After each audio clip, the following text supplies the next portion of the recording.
Smolny fired no shot, yet it may be Russia's loudest declaration of war in Africa.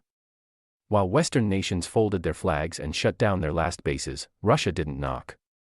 It arrived. On the quiet morning of July 28, 2025, the Smolny, a naval training ship of Russia's Baltic Fleet, docked in Pointe-Noire, Republic of Congo. Most headlines missed it. But this was no courtesy call. What came ashore that day was not just officers in uniform, but a signal. A silent ripple crossing the Gulf of Guinea, stretching from São Tomé to Equatorial Guinea and onward to Tanzania, a naval route drawn with deliberate care. Smolny is on a month-long mission, yes. But beneath that voyage lies something deeper, a reshaping of geopolitical influence. Russia is not offering aid.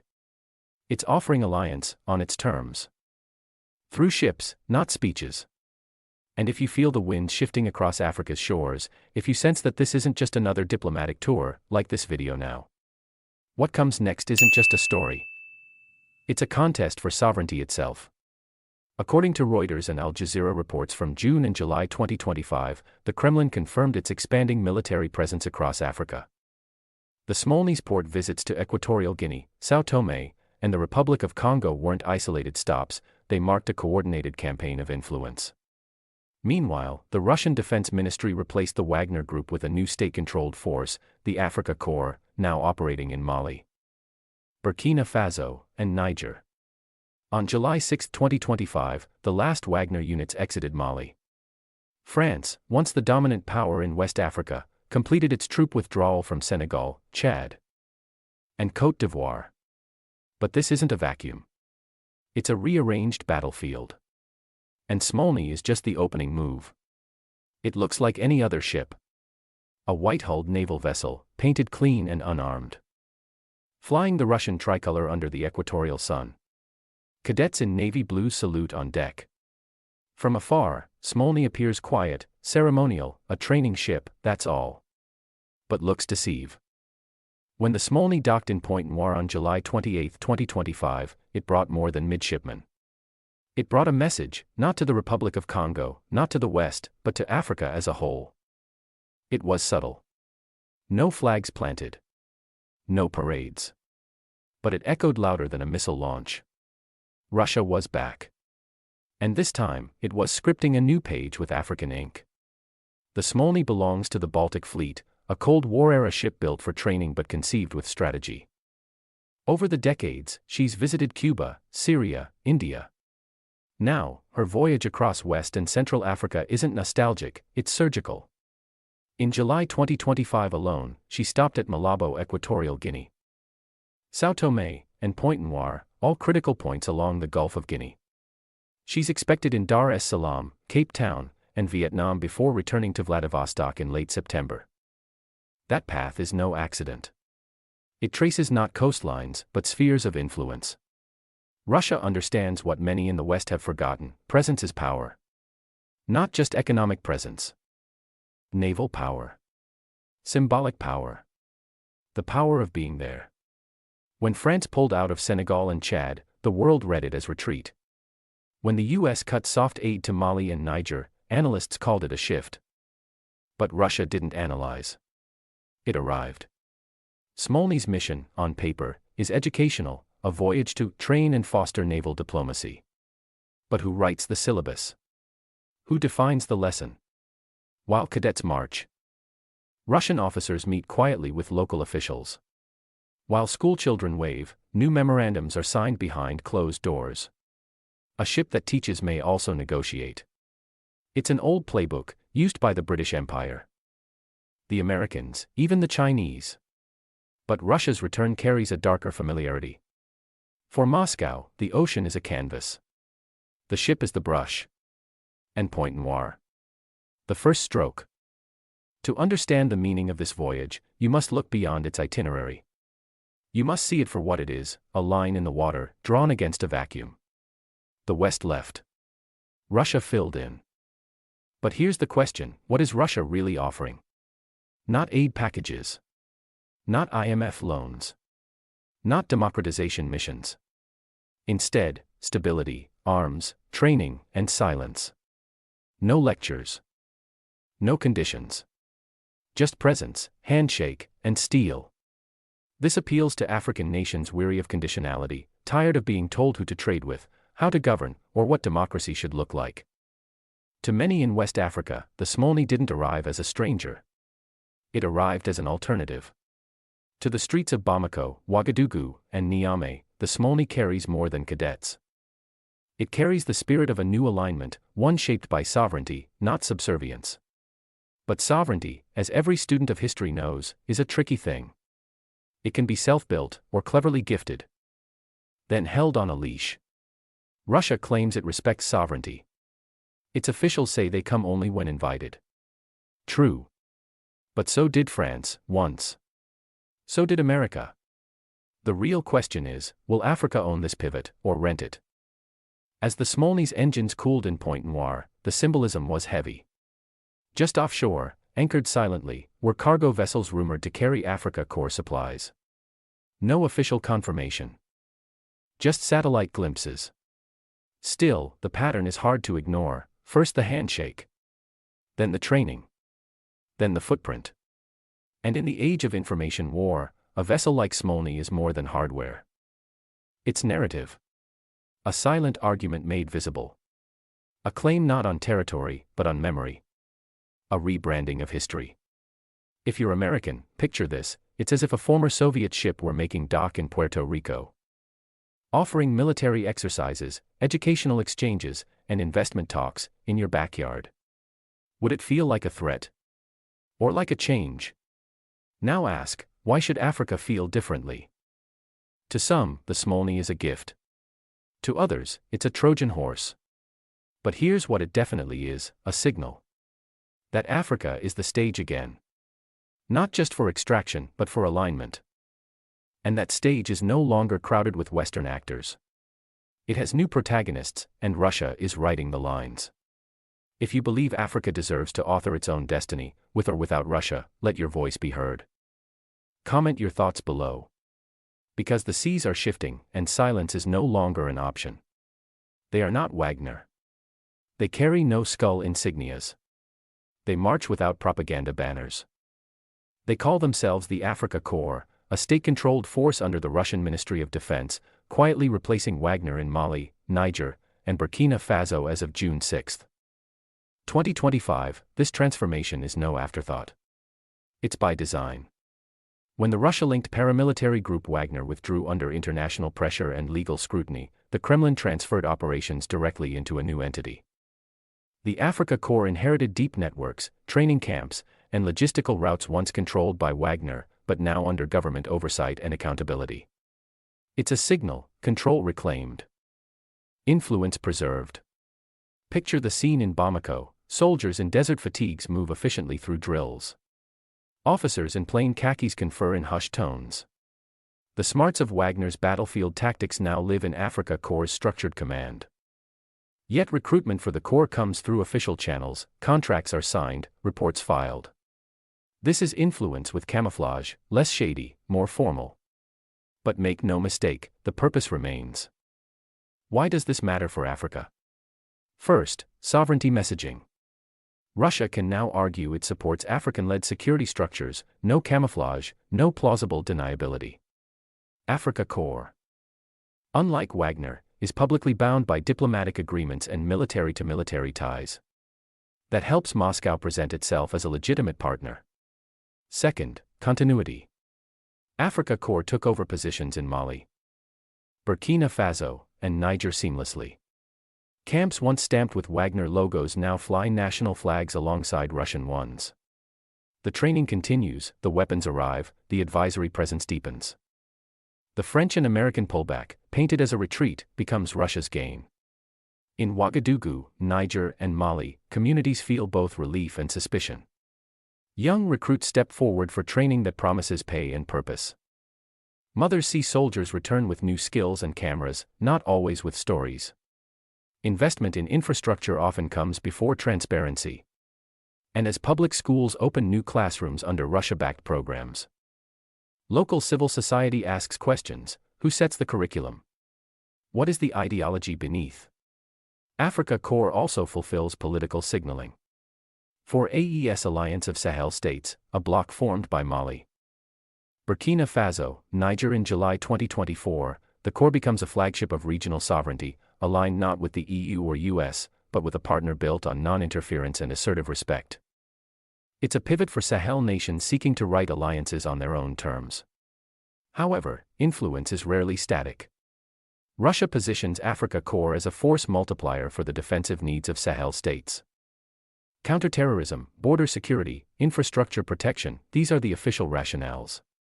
But history teaches that once boots are worn into landscapes, long-term political weight follows.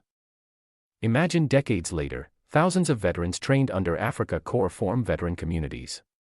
Institutions staffed by Russian-trained personnel emerge. Procurement deals tie African armies to Russian equipment. Rosatom projects and mining concessions woven into the same network. A mutually reinforcing web, security, energy, labor, all signed, sealed, and delivered.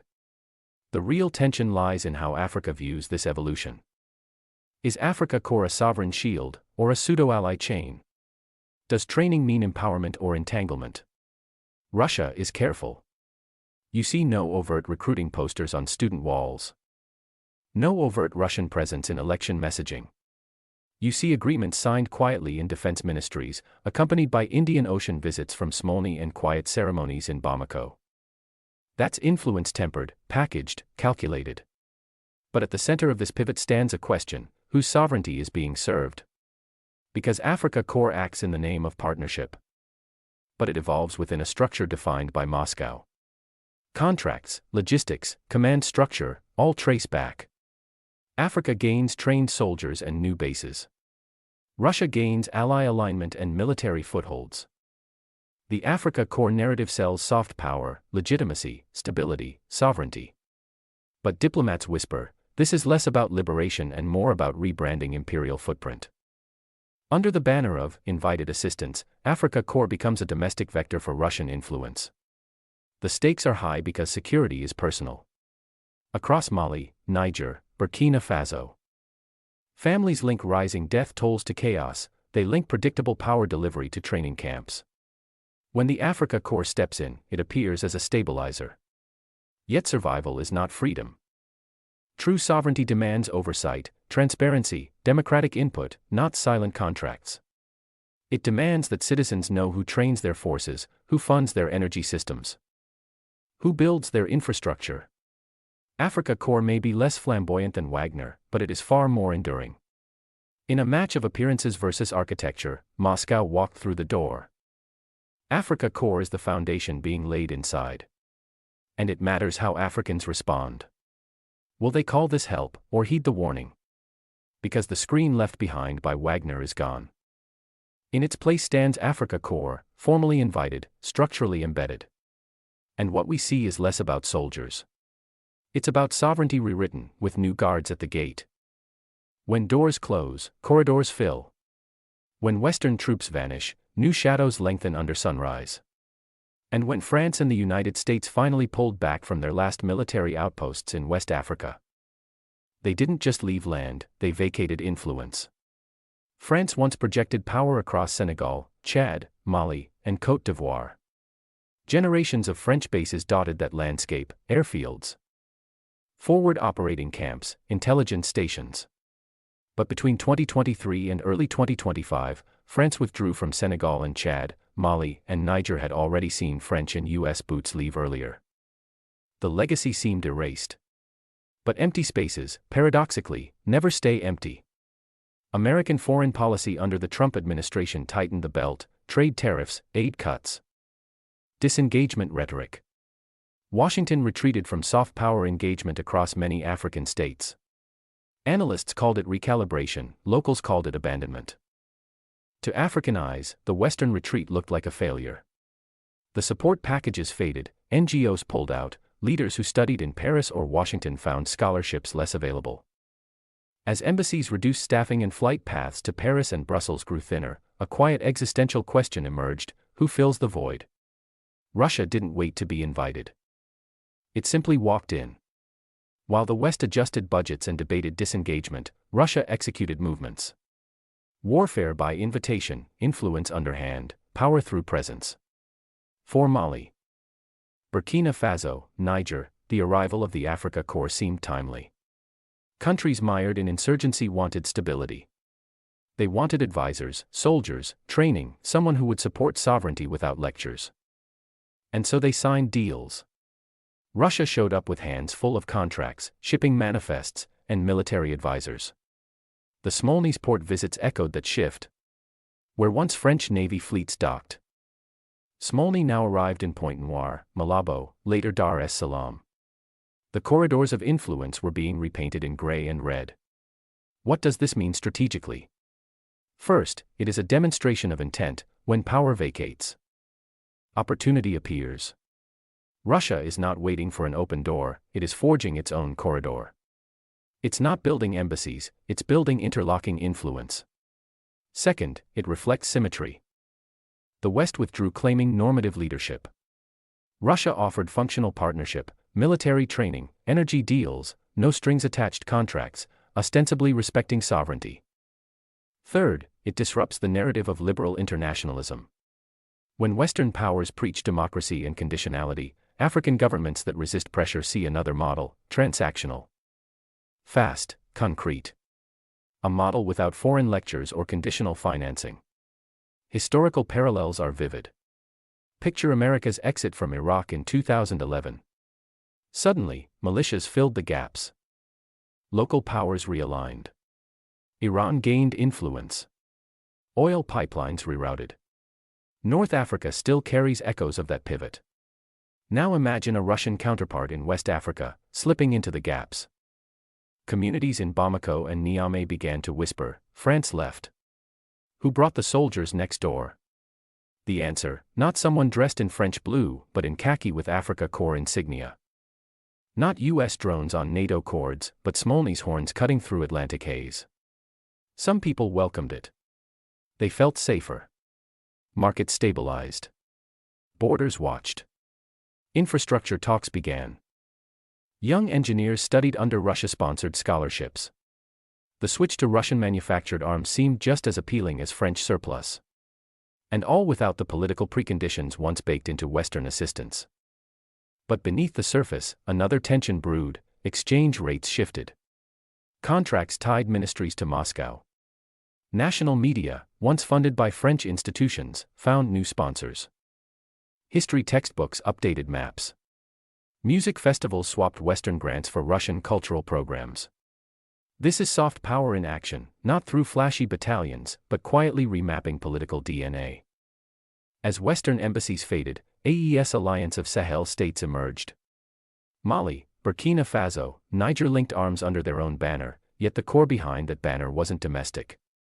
It was Russia's Africa Corps, now the symbol of Pan-Sahel security. Once West African leaders felt distant ties to Paris and Washington were old scripts. Now they had a partner showing up with shipping containers of equipment, not speeches about democracy but drills in the desert. Not NGO aid but diesel generators. Not loan terms but signed letters of intent. And the chorus grows, that sovereignty means autonomy in choosing partners. That handshakes should not lead to handcuffs. But when those handshakes bring foreign armored vehicles and training bases, who holds the leash? Strategically, we see a recalibration. The West's retreat opened corridors. Russia moved in with a three-pronged strategy: military through Africa Corps, naval through Smolny's voyages, and energy through deals with Rosatom. The net is cast wide. For African viewers, this is more than geopolitics. It affects daily life. Security budgets shift from dollars to rubles. Port contracts go to Russian firms, curriculum promotes infrastructural training.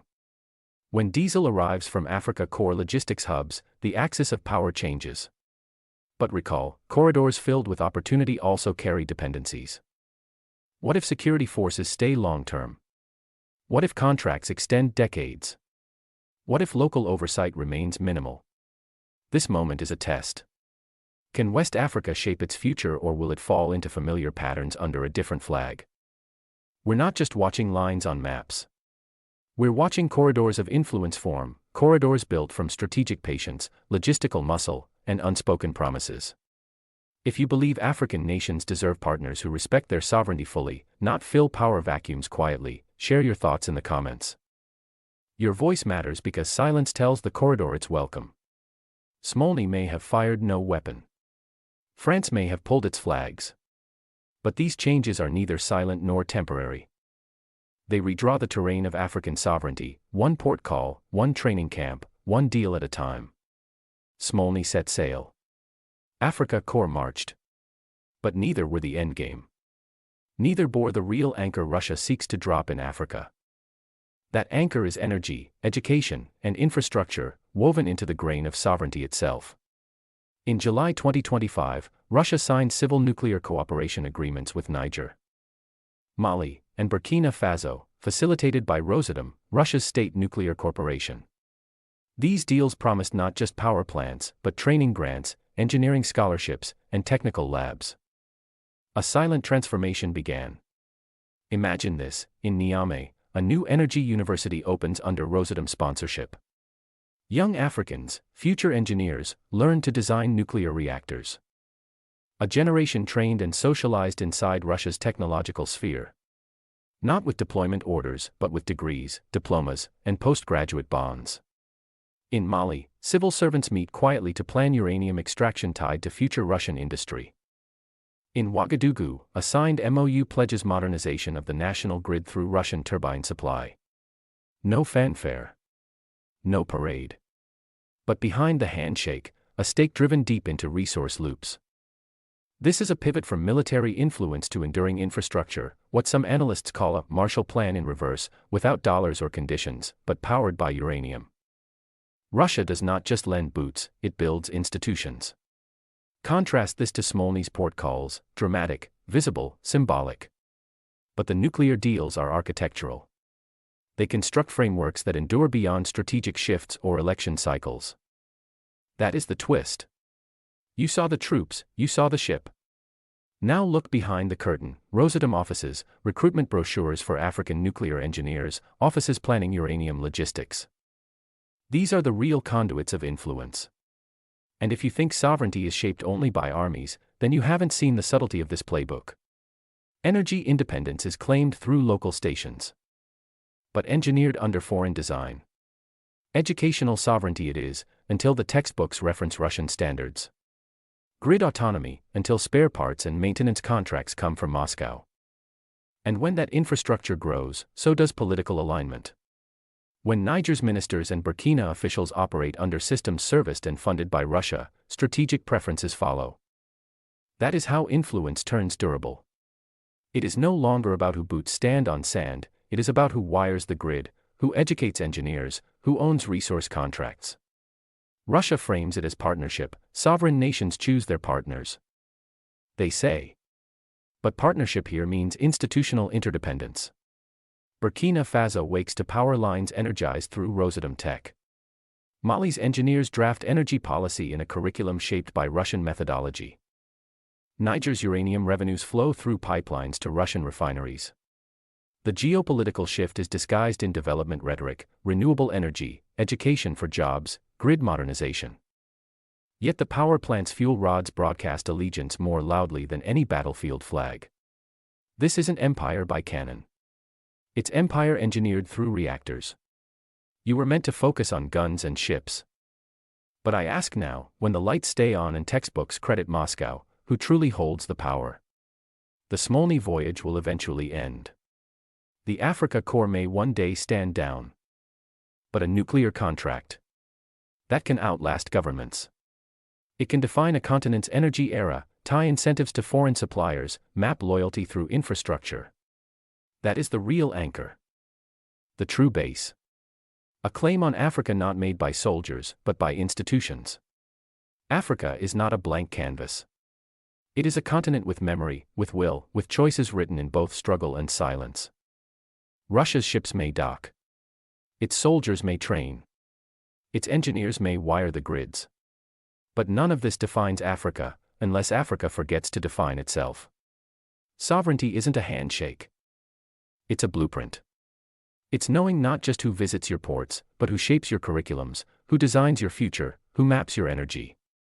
Because in the end, what matters isn't which flag waves above your capital, but who wrote the wind that carries it. If this story moved you, if it made you question what freedom truly means, don't let it fade. Like, comment, and subscribe. And then, beyond the screen, remember, sovereignty lives only when a people stand to defend it, not just with arms, but with clarity, with unity, with vision. The Smolny will leave. The headlines will change. But the path Africa chooses now will echo for generations.